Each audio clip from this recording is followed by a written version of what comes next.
When the Miami police arrived at Courtney Clenney's condo in the afternoon, they were met with a gripping scene. Courtney clutching her injured boyfriend, his blood staining her arms. The next day, the headlines in the news flashed. 27-year-old Christian Obumseli was found fatally stabbed to death by his partner, Courtney Clenney. She was arrested in August 2022 on a second-degree murder charge. In the flashy world of Miami, the tale of Courtney Clenney and Christian Obumseli is no less than a gripping movie. Their story was one filled with love, hate, and betrayal, which sadly ended up taking the life of Christian. With an Instagram following of 2 million, a luxurious apartment, and 6 figures made every month, the couple had a picture-perfect life until they didn't. But what exact events transpired before this murder? Was Courtney actually a murderer? If yes, what led her to kill her own boyfriend? Courtney Clenney was a former OnlyFans model and has been an internet sensation for all the wrong reasons. She has been in the talk of the town for almost 2 years after being accused of stabbing her crypto-trading boyfriend, Christian Obumseli, to death. The couple who lived together resided at the One Paraíso Residences, an upscale complex in Miami, occupying a 3-bedroom apartment on the 22nd level, boasting panoramic vistas of Biscayne Bay. But behind the curtains of those perfect Instagram posts and captions that they flaunted, the couple's real-life relationship was far from perfect. Courtney Clenney, known as Courtney Taylor on various social media platforms, including her OnlyFans, and had over 2 million followers on Instagram at the time of the stabbing. This only added fuel to the fire when the authorities ended up arresting the model on charges of murdering her boyfriend. Authorities were under the assumption that the couple was in a toxic and abusive relationship, which spiraled out of control one day. It was very toxic, and I knew from the beginning that he was not treating her correctly. I saw proof with my own eyes. I heard calls between them, calls to my wife. I heard many things that a father who loves his daughter very deeply should never have to put up with.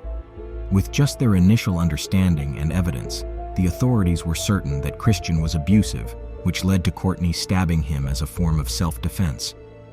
But in no time were they proven wrong when a vital piece of information was brought to light. We have new developments in the OnlyFans model murder case against defendant Courtney Clenney. Her parents have now also been arrested in connection with the case. Kim and Deborah Clenney were arrested at their home in Austin, Texas, and taken into custody by Travis County law enforcement on a warrant out of Florida on charges of unauthorized or excessive access to a computer system, or electronic device. With the information about the involvement of Courtney's parents in the murder, sparks ignited as parents Deborah Clenney and Kim Clenney, aged 57 and 60 respectively, also had a major role to play in the death of Christian. The two were arrested on the grounds of being suspected of tampering with evidence related to the murder. This brings us to the obvious question: what is this evidence we are talking about? According to the new warrants, many of Christian's belongings were taken from the condo after his killing. A point to note here is that Courtney was captured in Hawaii, days after the murder. So the real question is, was this time enough for her to have handed over some crucial evidence like Christian's computer to her parents? Text messages extracted from the family reveal a detailed discussion between them trying to gain access to the computer. The conversation went something like this: "Are there any passwords we can try before you see her tomorrow?" Kim Clenney wrote in one message, according to the warrants. He later determined the PIN was a number and not letters, and the next day wrote, "Hell yeah, that PIN worked." Further, with chats, we discover, "Kim, hold off on going through the computer, please. I don't want to turn you into a witness just yet if you find something useful."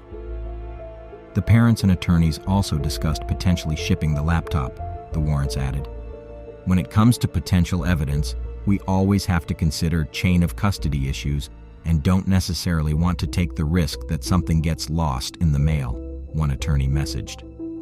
Also, as I'm sure you guessed from my prior text, we don't want you accessing files because the state attorneys could request their own independent analysis of the hard drive and accuse you of creating or modifying files, another attorney messaged. That's why I want to put a quick pause on that. Obviously, I know you would not do that, but we want to maintain that credibility." To this, Kim replied, "I had barely opened it and was starting to poke around, but we started a video call, so I stopped.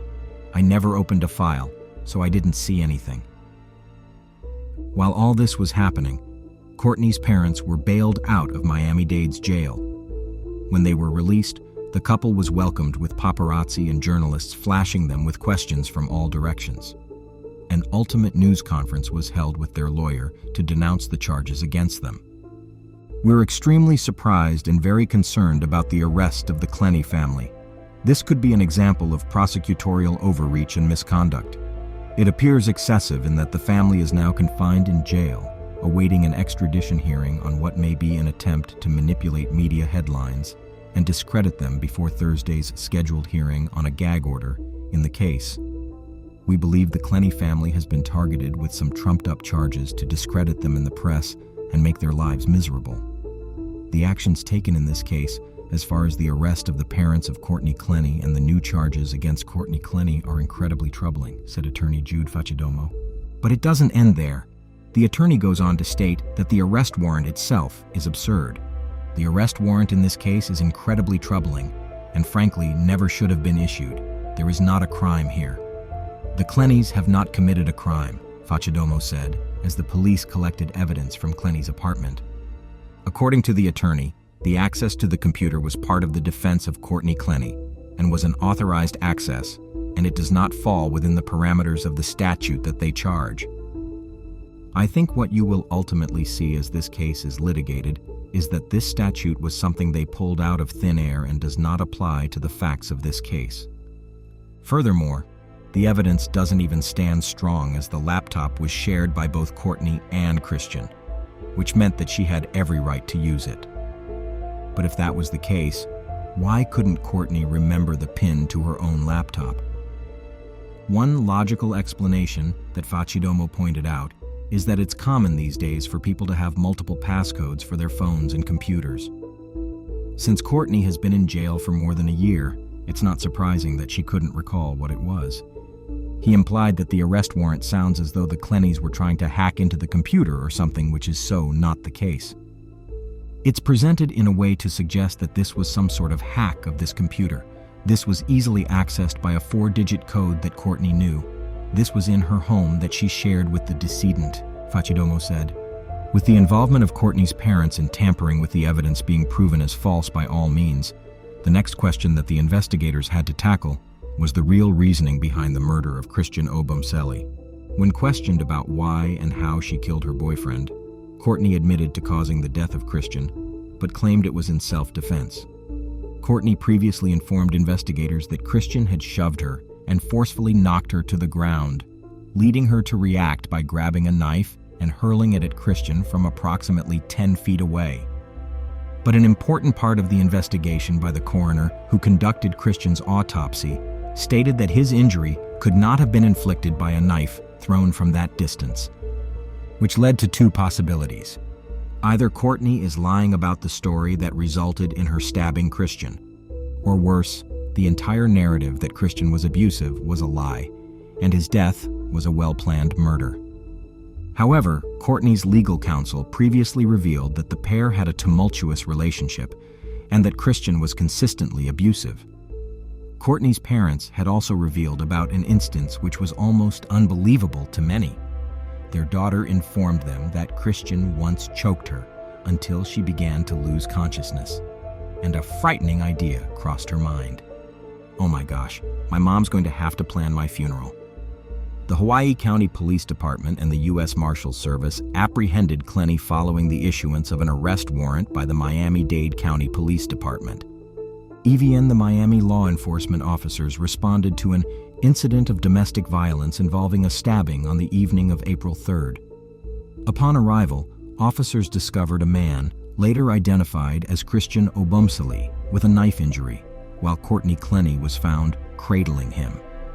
He was transported to a nearby hospital where he succumbed to his injuries, as per authorities. But what catches attention is that at the moment of Courtney's apprehension, prosecutors asserted that Christian had been subjected to domestic violence presenting elevator security footage from an incident several months prior to his demise. The footage depicted Courtney striking him repeatedly as he attempted to fend off her attacks.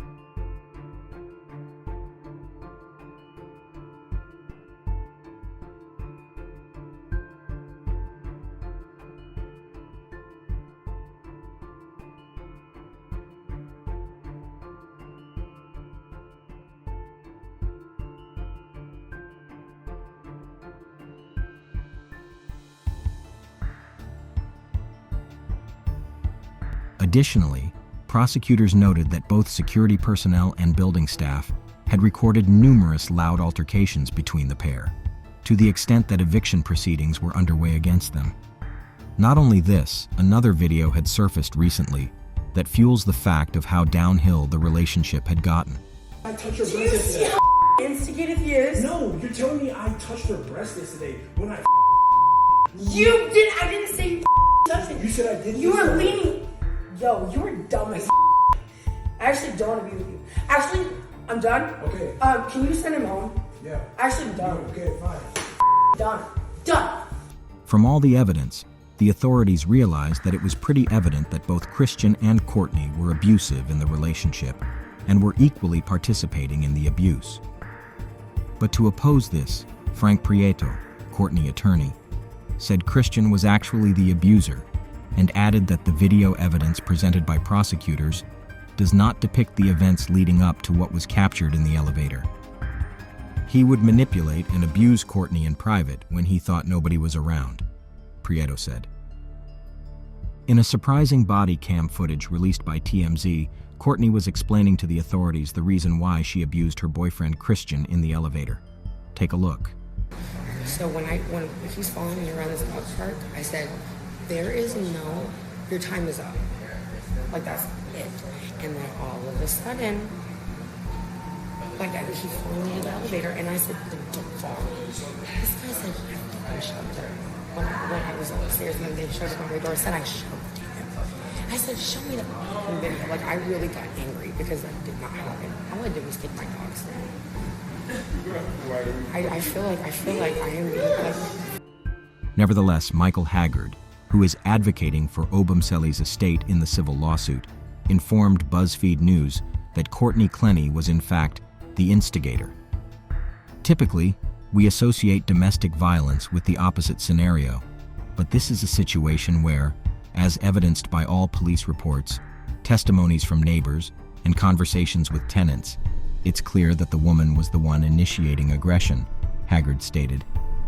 He further stated that building personnel and security had been informed about the purported abuse preceding Christian Obumseli's demise, but took no action. He noted that police had been called on at least 8 occasions due to disturbances involving the couple. Courtney Clenney ought to have been expelled before the situation escalated, he emphasized. She posed a threat not just to her partner, but also to the other residents in the building, he added. He goes on to say, if she had a gun of some sort, she might not only shoot him but shoot other people. So they had a duty there. They violated the duty. They failed every security standard known to man, he said. When you have a problematic tenant over multiple times, you've got to do something about it, and they failed to do it. But one question remains unanswered. What was it that exactly transpired on the fateful afternoon of April 3rd before the death of Christian Obumseli? Well, this is what we found out. Records examined by investigators indicated that Christian left around 1:15 p.m. and returned to his residence at 4:32 p.m. carrying sandwiches from Subway.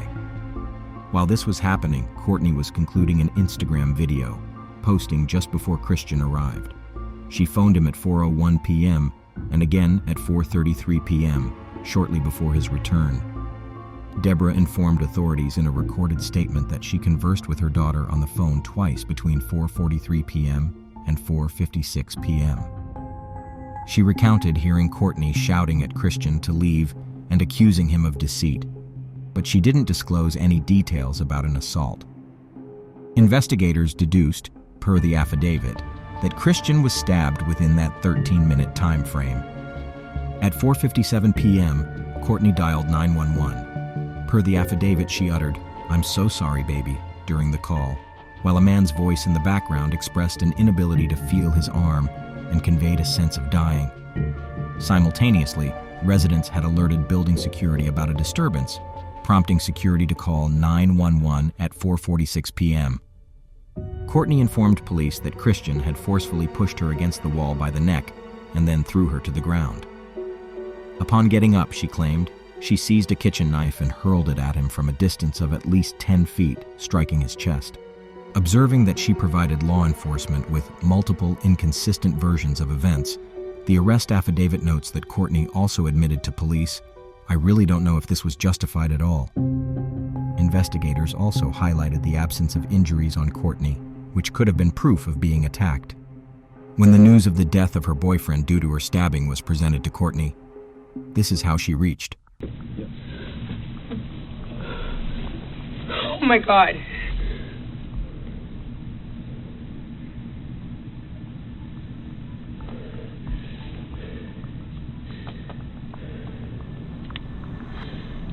This is not real, right? Okay.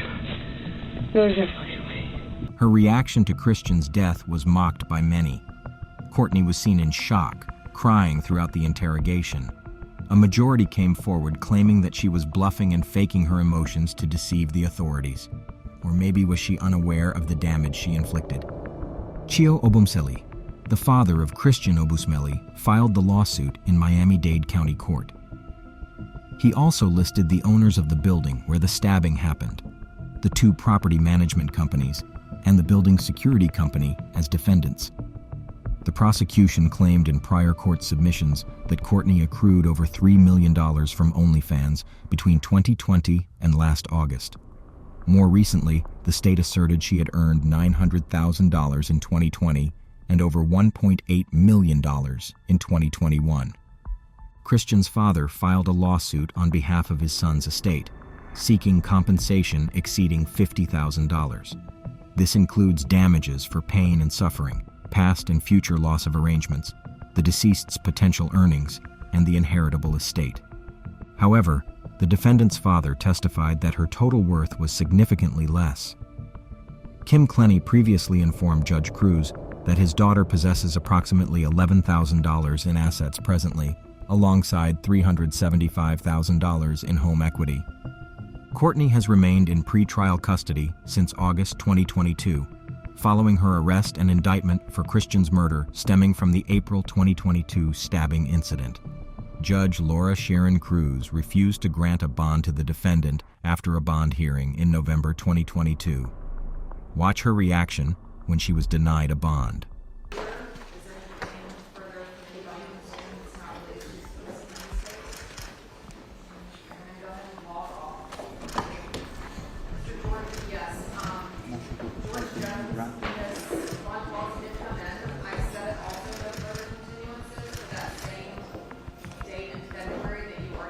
In the dramatic courtroom judgment surrounding Christian Obumseli's tragic demise, the state strives for a legal guidance in seeking a gag order to shield a potential jury pool from outside influences like a TMZ documentary that was released recently. Surprisingly, while Christian Obumseli's family attorney overlooked participation requests, members of Clenney's legal team eagerly engaged. Adding to the intrigue, Clenney's parents, Kim and Deborah, now find themselves in legal madness, where they were arrested in Texas on felony charges of the computer impropriety, which we mentioned earlier. Courtney Clenney, not to be outdone, faces a fresh felony charge as well tied to computer impropriety. As of now, the trial dates are not set, but prosecutors are working hard to craft a compelling narrative where they are about to present their case to a future jury where the death of Christian Obumseli will not be a tale of self-defense, but one of second-degree murder. The story of Courtney and Christian is a sad one that underscores the harsh realities of romantic relationships. While the saying goes, all is fair in love and war, the legal context reveals that not everything holds true when it comes to matters of the heart under the law. Thank you for watching. If you enjoyed this video, please like the video, subscribe, and hit the notification bell so you don't miss out on any more true crime videos. Stay safe out there.